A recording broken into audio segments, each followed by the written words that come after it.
One of the many faux finishes available nowadays is this Venetian plaster treatment. It's one of our favorites.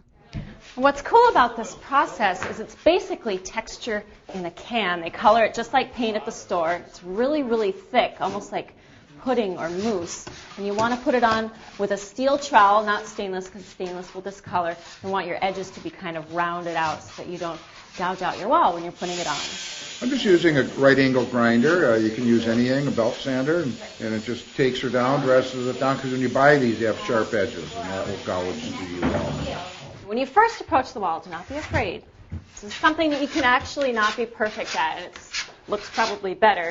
And hold your knife at a 15 to 30 degree angle, and you want to cover most of the wall, leaving some patches here and there is actually fine. And you want that first coat to be really even. It's a good idea to step back, take a look at everyone, make sure that not only you are doing what you want to be doing and everything's even, but we're going to be trying to blend all four of our personalities and our touches. Now, this is a 2 to 5 coat process, really depending on how much depth you want, really a personal preference. And it's real thick, so you don't want to use brushes or rollers. You want to use taping knives or trowels to get it on the wall. You just try to do the most abstract pattern that you possibly can without spilling on Miriam. Well, that's pretty much the idea, getting this first coat on. Once it's completely dry, you can put on the next coat. Starting with the second coat, you put the material on, then scrape most of it off. And you want to have your tool at about a 60 to 90 degree angle when you take the plaster off. You're covering the whole surface, no more white patches. And like we said, you can do up to 5 coats if you want.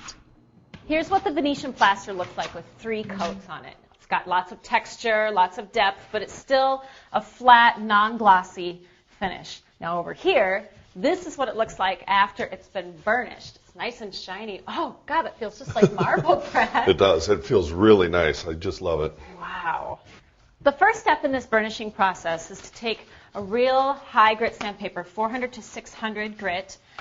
And what you're going to do is just rough up the surface just a little bit, just to raise a little bit of dust. Wipe off the dust. And then you just take a taping knife or a trowel. I'm going to hold it real flat against the surface and rubbing it in a circular motion, not the swiping motion that we did before.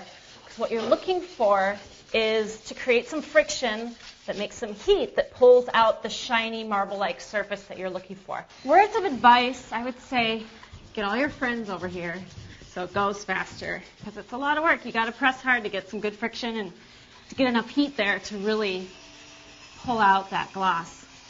But that gives you an idea how to Venetian plaster a wall right in your own home.